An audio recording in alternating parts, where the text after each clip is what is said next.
Jean-Luc Mélenchon, le candidat de l'Avenir en commun, est bien décidé à se qualifier dimanche 10 avril pour le deuxième tour de la présidentielle. Nos deux invités, ils sont là, ils s'appellent Manuel Bompard et Clémence Guettet. Bonsoir à tous les deux. Vous êtes respectivement directeur de campagne de Jean-Luc Mélenchon et co-responsable du programme.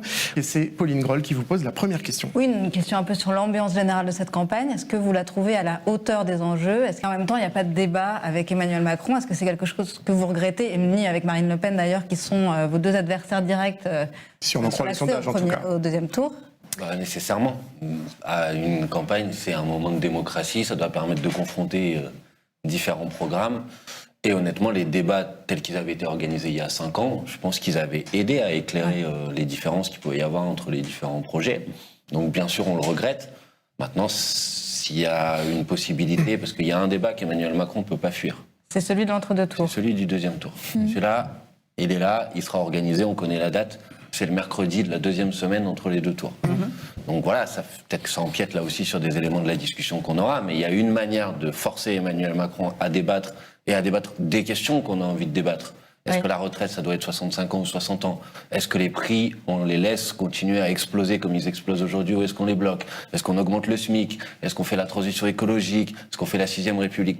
C'est le débat d'entre deux tours. Alors justement, il faut qualifier un candidat. Ce qui est assez intéressant, c'est que justement cette campagne, on pensait qu'elle allait être un petit peu captée par les thématiques de la droite et de l'extrême droite, l'islam, la sécurité ou l'insécurité. Finalement, on y parle quand même pas mal de pouvoir d'achat. Vous y reviendrez avec Martine Orange.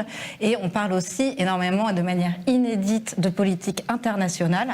Alors ça, un désavantage pour vous, c'est qu'il y a ce fameux effet drapeau qui fait que les gens se réfugient un peu derrière la candidature de Macron. En tout cas, c'est ce qu'on peut observer dans certaines enquêtes d'opinion. Voilà, comment est-ce que vous faites avec ça pour essayer de challenger en fait un chef de guerre au moment où c'est la guerre en fait? Pas en France, en Ukraine. D'abord, les questions internationales, c'est des questions politiques, comme d'ailleurs les questions liées à la santé, au Covid. Je veux dire, c'est pas des questions qui sont éloignées des enjeux d'une campagne présidentielle. On élit un président de la République qui est chef des armées. C'est comme ça que la Constitution le définit. Donc c'est normal que les questions internationales, elles soient au cœur de cette campagne. Nous, on a des choses à dire sur le sujet, on va y revenir. Deuxièmement, j'observe que depuis quelques jours, peut-être même quelques semaines, le candidat est en train un peu de reprendre le dessus sur le président. Et les propositions qui sont les siennes, j'ai parlé de la retraite tout à l'heure. À 65 ans pour ce qui le concerne. Voilà, retraite à 65 ans. Je rappelle que pendant le quinquennat qui vient de s'écouler, il y a eu une bataille très importante. En 2019. Dans les rues, des retraites. Qu'on a gagné. On a gagné en fonction des circonstances, c'est vrai, mais aussi parce qu'il y a eu une résistance opiniâtre dans la rue, à l'Assemblée nationale. Donc, les gens qui nous écoutent, ils doivent se dire, peut-être que la campagne, elle vous enchante pas à 100%, mais là, il faut quand même que vous sachiez que si Macron il est réélu, il aura un mandat sur la retraite à 65 ans. Je dis pas qu'il y aura pas de résistance et d'opposition, mais ça serait plus facile de le battre dans les urnes. Donc voilà, ces sujets-là, c'est des sujets de campagne, et je trouve pas qu'Emmanuel Macron, depuis qu'il est rentré en campagne, qu'il a présenté son programme, j'ai pas l'impression, si vous voulez, qu'il y ait une dynamique d'adhésion à la vision qu'il porte pour son nouveau mandat, qui emporterait tout sur son passage. Donc je pense que le match, il est jouable. Faire perdre Emmanuel Macron, c'est jouable. Et faire gagner un candidat qui porte des réponses sociales, écologiques, démocratique, c'est jouable. Et donc c'est maintenant que ça se passe. On va revenir sur les questions justement internationales et rentrer dedans avec la question de l'Ukraine, parce que votre candidat Jean-Luc Mélenchon se voit en ce moment rappeler d'anciennes déclarations sur la Russie, ce à quoi il répond en général vertement. Je n'ai jamais soutenu M. Vladimir Poutine. Jamais. Je vous mets au défi de le prouver. Dès que quelqu'un s'oppose au raisonnement qui semble s'imposer, vous le traitez d'agent de l'ennemi. Je n'ai jamais soutenu M. Poutine. Je ne soutiens jamais quelqu'un qui franchit une frontière. Alors, c'est un fait. Jean-Luc Mélenchon a qualifié dans le passé Poutine de graine de dictateur. C'est une citation de nationaliste, de grand nationaliste même, je crois.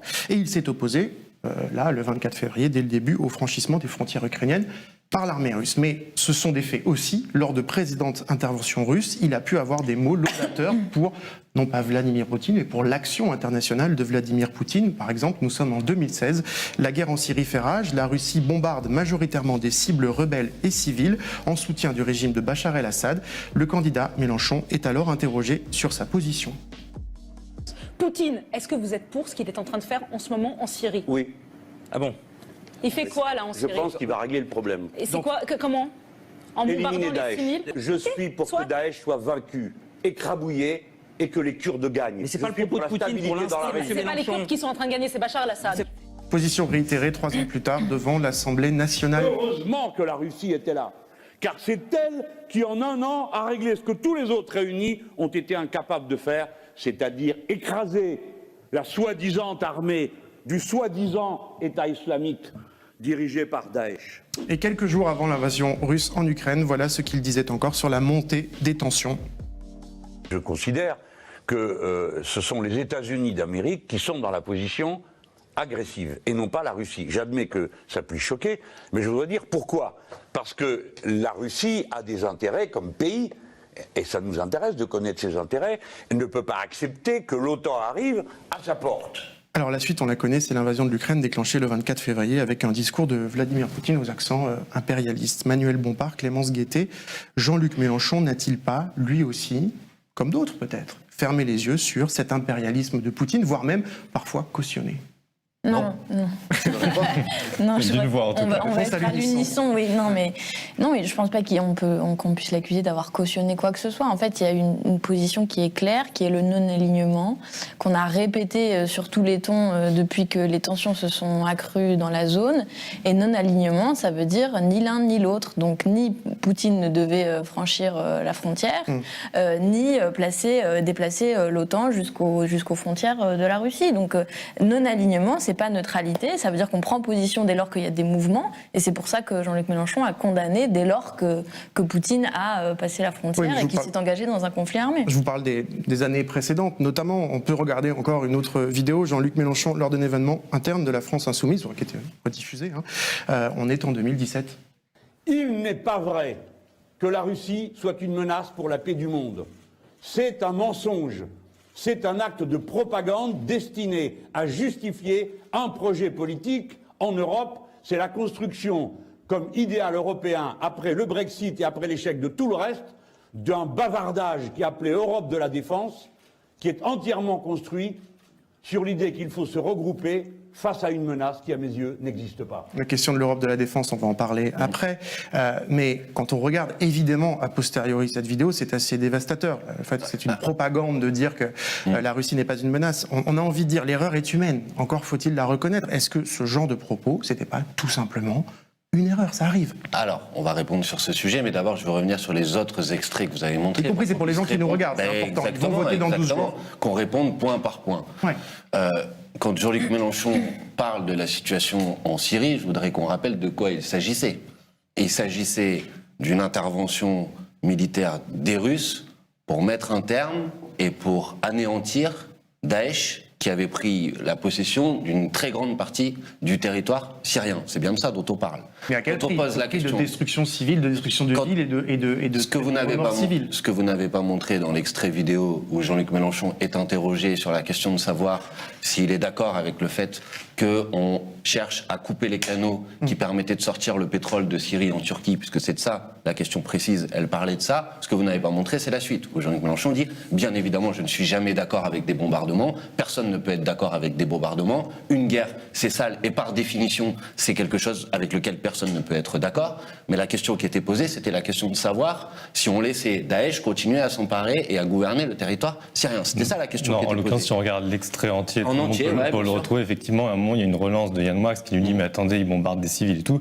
Et Jean-Luc Mélenchon répond « Attendez, est-ce que vous êtes sûr ? Parce qu'il y a aussi de la propagande. » Donc on était vraiment dans. Non, mais regardez l'extrait en entier. Après, moi, je veux bien, si vous voulez, qu'on reparle. Moi, j'ai pas de problème, on peut parler de tout ce que vous voulez. Mais en l'occurrence, n'accusez pas, si vous voulez, Jean-Luc Mélenchon d'être d'accord avec des bombardements de populations civiles. Ce sur quoi personne ne peut jamais être d'accord avec des bombardements de populations civiles. Évidemment. Maintenant, effectivement, quand il y a c'est ce que lui reproche Yannick Jadot, par exemple. Il dit complicité sur les frappes contre les civils en Syrie. Si vous voulez, quand on en est là, c'est plus du débat public, ça devient de l'injure ou de la. On dénie même à un responsable politique parce que c'est son adversaire toute humanité. Je crois que ça mérite même pas de réponse. Moi, je vais pas m'amuser sur ce plateau à dire que Yannick Jadot avait des complaisances avec Daesh, alors que si j'appliquais exactement le raisonnement qu'il applique à Jean-Luc Mélenchon, je pourrais en arriver à cette conclusion. Et je vais pas dire ça parce que ce n'est pas vrai. Donc vous voyez, je crois qu'il faut arrêter de dire ça. Maintenant, sur la question plus précise du rapport à la Russie, parce que c'est la deuxième partie de la question. Tout le monde disait à part les États-Unis dans la toute dernière période, tout le monde disait il n'y a pas de menace d'invasion imminente de Vladimir Poutine en Ukraine.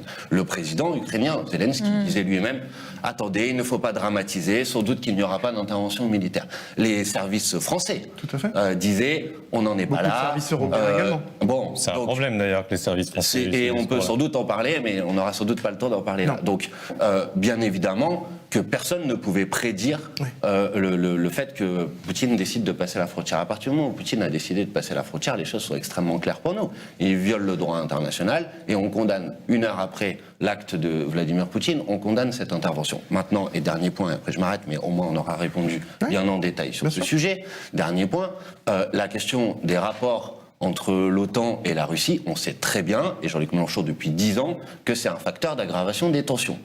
Tout le monde le sait. D'ailleurs, parce que moi je veux bien qu'on nous dise que Jean-Luc Mélenchon se trompe sur tout, j'observe que dans les débuts, malheureusement insuffisants, de pourparlers, de discussions et de négociations qui sont en train de se dérouler en ce moment, qu'est-ce qui est au cœur des négociations et des discussions? La neutralisation de l'Ukraine, le fait que l'Ukraine ne rejoigne pas l'OTAN. Donc moi, je veux bien qu'on dise la question de l'OTAN, elle était totalement innocente par rapport à ce conflit, mais c'est pas vrai. Et nous avons toujours dit sur le sujet, il y a une règle intangible, c'est on ne franchit pas une frontière. On l'a dit cette fois, on l'a dit au moment de la Crimée, on l'a toujours dit, on ne franchit pas une frontière. Et à partir du moment où une puissance franchit une frontière, elle rompt avec le droit international et on ne peut pas être d'accord avec elle. Une dernière question là-dessus, parce qu'effectivement, on ne va pas refaire tout le débat sur l'OTAN, parce qu'il est beaucoup trop long. Mais je reviens sur l'extrait de 2017 sur lequel vous avez répondu, où Jean-Luc Mélenchon évoque cette menace inexistante. Il y a eu un autre propos qui a été déterré, qui est plus récent pourtant, c'est novembre 2021. Et c'est au moment où les Russes commence à amasser davantage de troupes à la frontière avec l'Ukraine. Jean-Luc Mélenchon, je m'en souviens parce que ça m'avait frappé en lisant l'interview dans le Figaro consacré aux questions internationales, et il a cette fameuse phrase « Je ne crois pas à une attitude agressive de la Russie ni de la Chine. Seul le monde anglo-saxon a une vision des relations internationales fondée sur l'agression. » On est à un moment où la Russie non seulement amasse ses troupes, mais il y a tous les précédents, Géorgie et ainsi de suite, enfin, on peut remonter jusqu'à 2008 sur l'action de Vladimir Poutine, jusqu'à cet amassement de troupes, et puis cet aspect très essentialisant où il y aurait des États qui seraient fondés sur l'agression et les autres pas.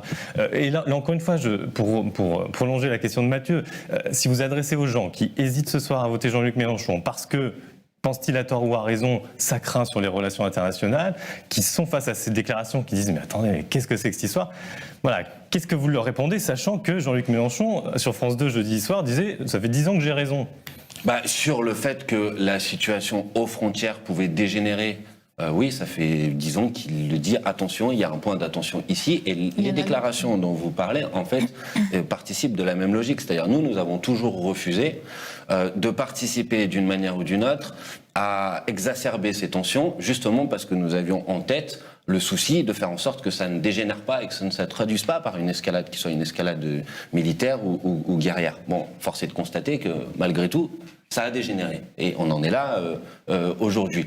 Mais moi, je dis aux gens... Ça a dégénéré avant, avec la Crimée, à l'époque où Jean-Luc Mélenchon disait bravo, elle ne sera pas dans l'OTAN. La Crimée est perdue pour l'OTAN, tant mieux. Oui, mais bon, si vous voulez, on peut prendre des déclarations, mais chacun ira voir aussi. Et je ne peux pas être d'accord avec le fait qu'on franchisse une frontière. Jean-Luc Mélenchon le disait déjà à l'époque. Donc, si vous voulez, bon, faites attention, s'il vous plaît, avec les extraits un peu sélectionnés par rapport aux autres.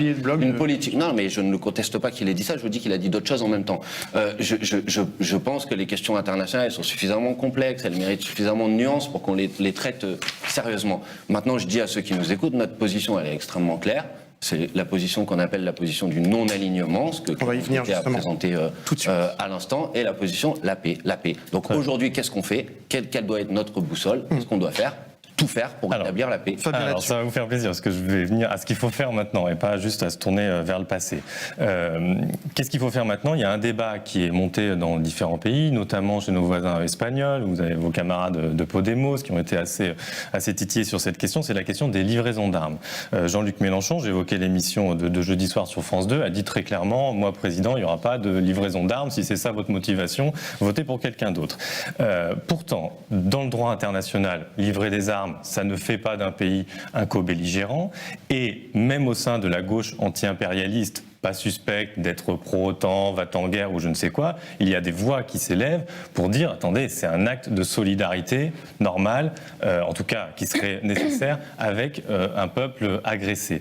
Donc, Pourquoi est-ce qu'il y a un tel blocage sur cette question des livraisons d'armes ? Parce que c'est une question extrêmement sensible alors qu'un conflit est en cours et que de fait on n'a pas toutes les informations qui seraient nécessaires pour se positionner précisément. Quelles Le informations risque de manquent ? rajouter, de provoquer une Évidemment, conflagration plus large, c'est ça que vous dites? Oui, je pense qu'on a une responsabilité dans une campagne présidentielle sur un sujet comme ce conflit qui est en cours là, qui nous fait prendre cette question avec prudence. Donc on a su d'abord que la France avait envoyé du matériel défensif, puis offensif. Les informations nous sont parvenues au compte-gouttes. C'est encore le président de la République qui en a le plus. Donc nous, ce qu'on dit, c'est que Mais tous les États de ce qu'on a, beaucoup d'États. oui, on oui, voit. non, c'est une réalité, mais des informations qu'on a et des analyses des experts qu'on a pu lire et étudier, il y en a qui disent c'est utile au cas où le conflit dure et au cas où il faille apporter ce soutien à l'Ukraine. Il y en a d'autres qui disent que ça ravive des tensions. Voilà, donc nous, Les tensions, elles sont là, ça risque pas vraiment de on reste raviver. extrêmement prudent sur cette question des livraisons d'armes. Vous ne pouvez pas être indifférent au fait de savoir, enfin je veux dire, est-ce que ça se traduit par le fait d'augmenter la souffrance de la population ukrainienne parce que ça renforce l'armement aussi de l'adversaire, à qui on sait à qui on envoie les armes, on ne sait pas forcément Où qui elles les arrivent, reçoit. ouais. Je veux dire, il y a des C'est-à-dire régiments, il y a des régiments dans l'armée ukrainienne, je ne sais pas ce qui va se passer dans 5 ans, dans 10 ans, les armes elles circulent après. Je veux dire, ce sujet, on ne peut pas être complètement étranger à cette question, c'est quand même important de se poser cette question. Et troisièmement, et ça c'est clair, et là je pense qu'on peut le dire de manière catégorique, nous on ne pense pas qu'il y ait une issue qui soit une issue militaire à ce conflit. Voilà. Et ça veut dire que quand l'Ukraine demande, par la voix de son président, des armes, on dit non, désolé, on peut pas. Alors Non, même qu'il y a une agression. Mais je dis pas C'est ça. ça. Mais d'abord, la co-belligérance, si vous voulez, vous en donnez une définition juridique, mais par définition, le sujet, il est davantage politique. Vous êtes co-belligérant à partir du moment où la personne qui agresse considère que vous l'êtes. Il va pas aller regarder les textes pour savoir si vous avez franchi la ligne rouge ou pas. Bon, premièrement. Deuxièmement, bien sûr qu'il faut les aider. Mais il y a d'autres manières, selon nous, de les aider que la manière Mais ils militaire. nous disent tous, quand on les interroge, que à tous les niveaux de pouvoir, soit le citoyen sous les bombes ou c'est les normal qu'ils responsables disent ça. ukrainiens, ils disent tous, on veut pas forcément là de votre aide humanitaire, c'est pas ça, ou de Et médicaments, bien sûr, on veut des armes. Mais c'est normal qu'ils disent ça. Ils sont en train de se défendre contre une agression qui est, qui est Mais qui est donc, du coup, on inacceptable. répond pas. Mais notre responsabilité, c'est de savoir si c'est utile pour rétablir la paix ou pas. Bon, c'est ça notre responsabilité à nous. Et notre responsabilité, c'est d'essayer. Par ailleurs, on le fait, tout le monde le sait. Donc, on n'est peut-être pas obligé de le claironner, y compris parce que vous savez très bien. C'est-à-dire, on peut le faire sans forcément le faire. Écoute, Ça pourrait être ça la voie, la peut-être. solution. Voilà, mais sur ces sujets-là, c'est suffisamment sensible pour que vous disiez pas, bon, alors on va livrer telle arme, telle arme, telle arme, telle arme, et puis on va passer par tel endroit pour les envoyer. Vous savez très bien qu'on est. Ce que fait pas la France, en l'occurrence, sont assez discrets. la France. Voilà, Sur les donc livraisons. on n'est pas obligé d'en rajouter. Mais du coup, l'alternative, elle est que humanitaire pour vous ? Non, elle est politique, Diplomatique. elle est diplomatique, elle est économique. Nous, on n'est pas hostile aux sanctions, par exemple, mais il faut parler de quelles sanctions on parle. Je crois que l'objectif, ça doit être d'isoler Poutine. Et l'isoler, ça veut dire l'isoler sur la scène intérieure, donc l'isoler par rapport à la population, parce que vous savez qu'il y a un mouvement anti-guerre, il n'est peut-être pas suffisamment développé, sûr. mais il existe aussi. Donc il faut isoler la population de l'oligarchie russe qui domine aujourd'hui. Des sanctions qui frappent l'ensemble de la population et qui, à la fin, produisent le résultat contraire, qui est celui qui doit être notre objectif, c'est-à-dire soudre la population autour de C'est le cas, Vladimir là, les Poutine. sanctions sont trop- Je ne sais pas, mais les dernières sanctions qui ont été mises en place il y a quelques années, franchement, elles n'ont pas été très à notre avantage. Elles nous ont surtout pénalisé, nous. Elles ont fait travailler les Russes sur leur autonomie stratégique, alimentaire, etc. Je ne suis pas sûr que ça a été une très grande réussite. Je voulais peut-être dépasser le cas ukrainien parce que vous avez employé ce terme qui est la diplomatie altermondialiste. Et cet épisode ukrainien, ce qu'il semble montrer, mais vous allez peut-être me démentir, c'est que pour l'instant, les partenaires pour une politique altermondialiste tournée vers les biens communs, post-hégémoniques, ces partenaires-là, ils sont assez inexistants. On a évoqué la Russie, on pourrait évoquer la Chine, c'est les deux plus grandes puissances en dehors des États-Unis, qui sont deux versions de capitalisme autoritaire qui se soutiennent l'une l'autre. Et on a, si on regarde des forces plus proches de votre identité politique, dans les gauches latino-américaines, à part peut-être au Chili, la plupart des personnalités de gauche ont eu soit des condamnations vraiment très molles de l'invasion, beaucoup plus molles que ce que vous avez pu faire, voire certains ont carrément inversé les responsabilités de l'invasion. Donc ils sont où ces partenaires pour faire, si vous arrivez au pouvoir, là, en avril prochain, en mai prochain, où sont ces partenaires pour pratiquer cette diplomatie altermondialiste? Mais c'est un signal d'alerte ce que vous êtes en train de dire. Ça devrait nous interroger tous sur pourquoi, quand il y a un acte aussi inacceptable que celui-ci,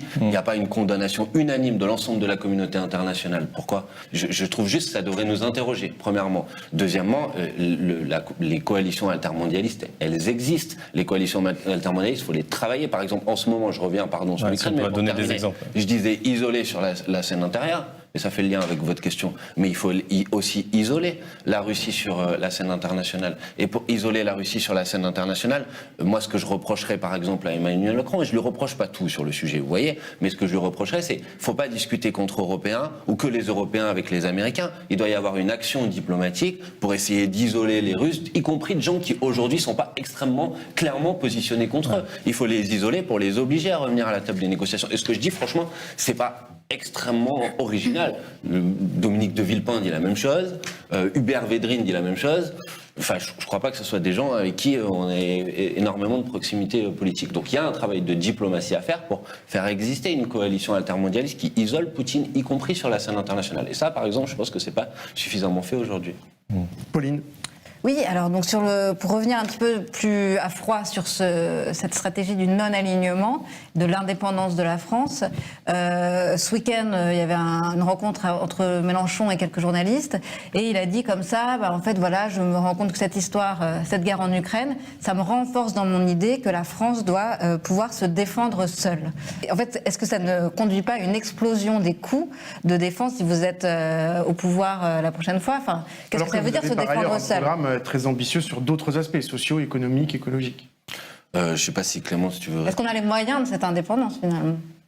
Bah oui, on a les moyens de cette indépendance. Bon, ça vous aura pas échappé, on a chiffré l'entièreté du programme. Donc, est-ce que ça a changé du coup la guerre en Ukraine? Enfin, par exemple, sur, non, pas du tout. Le but n'est pas de surarmer la France dans une optique de faire peur davantage avec un arsenal militaire. Enfin, je veux dire, c'est pas exactement ça qu'on défend comme position. C'est le non-alignement et puis prôner la paix le plus possible. Donc investir dans le réseau diplomatique que d'ailleurs Macron n'a cessé d'affaiblir pendant les 5 années, qui font que peut-être aussi on se retrouve un peu démunis dans la situation d'aujourd'hui. Et puis se donner les moyens de l'indépendance, c'est peut-être pour arriver à la question de l'OTAN, c'est aussi sortir d'une logique dans laquelle on veut nous amener avec l'Union européenne, l'Europe de la défense, l'OTAN, le commandement intégré de l'OTAN, qui pour nous entraîne dans des situations où on a les mains liées et où on ne peut pas prendre de décision. Et sur quelle situation on a les mains liées dans l'OTAN? Parce que ceux qui défendent l'OTAN disent tout le temps, mais attendez, on est à part défendre ceux qui se font attaquer, c'est évidemment, c'est l'article 5. Mais bon, après tout, est-ce que vous seriez contre être solidaire, je ne sais pas, des pays baltes, par exemple? Sinon, ils disent, si l'OTAN est agressive, on n'est pas obligé de les suivre, comme on n'a pas suivi les États-Unis en Irak. Mais justement, à se protéger collectivement. Mais à quoi ça sert de Non, mais soit c'est une alliance où on s'engage protection mutuelle. Oui, c'est ça. Oui, mais alors... c'est un argument. Donc si c'est le cas, ça veut dire que ça nous engage. Oui. Bon, donc... Mais sur de la défense, pas de l'agression ou de l'annexion. Des conflits militaires décidés par l'OTAN, malheureusement, depuis 20 ans, ça a existé. Je vous rappelle la Yougoslavie où c'était pas... Mais que la France n'était pas obligée d'y aller. Effectivement. C'est ça que je vous dis. Non, mais bon, à quoi... Prenons le sujet dans sa globalité. Quelle raison a l'OTAN de continuer à exister aujourd'hui? Pourquoi? On sait très bien que c'est une alliance militaire. Je pense que dans les pays baltes, ils pourraient vous répondre. Hein. Ils nous répondront si vous voulez. Mais il me semble qu'on n'est plus dans la logique d'affrontement entre blocs. Maintenant, on va voir, parce que ce qui est en train de se passer là redéfinit la carte à l'échelle internationale. Ouais. C'est une évidence. Mais ce que nous disons sur ce sujet, quand on parle d'indépendance, ça ne veut pas dire on n'est jamais allié avec personne. Ça veut dire la possibilité de choisir nos alliances en fonction des situations. Parfois de dire aux États-Unis d'Amérique, non, là, le conflit dans lequel vous êtes en train de vous engager, c'est sans nous. On l'a fait, la France, avec Jacques Chirac quand les États-Unis sont allés en Irak. Qui était dans l'OTAN. Bien sûr, mais je vous rappelle qu'on n'était plus dans le commandement intégré. Et Jacques Chirac qui cherchait à réintégrer le commandement intégré. Avant Sarkozy, il a cherché à le faire. D'accord, mais à l'époque, on n'était pas dans le commandement intégré. Et quand c'est les Russes qui font quelque chose qui n'est pas acceptable et avec lequel on ne se retrouve pas, on dit aux Russes, non, on n'est pas d'accord avec vous, c'est pas possible de faire ça. Donc c'est juste ça, c'est avoir une position. C'est pas une position très originale. Honnêtement, c'est la position assez traditionnelle de la France, de pouvoir dire... Peut-être pas la sortie... Pardon, je je repose la question de Pauline, parce qu'il me semble que vous êtes passé un peu vite. Certains spécialistes qui disent, mais finalement, l'OTAN, comme c'est de la protection mutuelle, aussi, ça mutualise certains coûts. Ça nous empêche, ça nous évite, en fait, de devoir nous protéger sur toute une série de secteurs, que ce soit les circulations maritimes, les arsenaux que vous évoquiez, etc. Et donc, si on n'est plus du tout dans l'OTAN, qu'on doit assumer seul notre défense, puisqu'il n'y aura plus d'alliance militaire pérenne, c'est écrit dans votre programme, est-ce que vous n'êtes pas en dessous de la main de ce que ça va vraiment coûter? Si on se fie à votre programme, ce sera de l'ordre de 50 milliards, c'est ce que vise Macron, mais intégré à une alliance militaire pérenne qui est celle de l'OTAN, avec le parapluie américain derrière, qui est massif. Discuter avec, on l'a fait, avec notamment les instances militaires en France, c'est pas ce qu'on vous dit. On a les moyens de notre propre indépendance. Avec 50 milliards par an. Mais par ailleurs, on a quand même quelque chose, excusez-moi, même si ça mériterait quasi une émission en entier, on a quand même quelque chose qui s'appelle la dissuasion nucléaire aujourd'hui, qui nous donne quand même une certaine force et une certaine capacité à se défendre aussi, même si on voit bien dans la situation actuelle qu'elle pose plein de débats tactiques, stratégiques. Qui n'ont pas lieu, ces débats, justement. Pourquoi ils ont... Oui, qu'on pourrait avoir d'ailleurs. C'est-à-dire, ce dont on devrait discuter aujourd'hui, c'est quoi véritablement la place de la dissuasion nucléaire aujourd'hui? Parce que ça conduit à un résultat quasi inverse, c'est-à-dire que le premier qui prend l'avantage, à la fin, vous ne pouvez pas répondre, parce que si vous répondez, vous vous mettez dans la difficulté de pouvoir en face avoir une riposte nucléaire. Donc je trouve que ça, par exemple, c'est des sujets. Mais je ne suis pas certain, si vous voulez, que la participation à l'OTAN règle ce sujet ou cette question. Donc, en tout cas, nous, on ne fait pas cette analyse. On fait l'analyse que, du point de vue de notre programme, du point de vue de notre capacité à nous défendre, la participation à l'OTAN ne nous le garantit pas et elle nous pose un certain nombre de difficultés. Un alignement qui est certes pas automatique, mais qui est assez naturel sur les aventures guerrières des États-Unis d'Amérique, une dépendance en matériel, puisque vous savez très bien que pour participer à l'OTAN, il y a un certain nombre de matériaux que vous devez utiliser qui sont produits aux États-Unis et donc vous voulez tout rapatrier en termes de composantes et de capacité à produire nous-mêmes notre matériel militaire. Bon, ça pose un certain nombre de sujets, mais ça mériterait quasi un débat de spécialistes sur l'OTAN.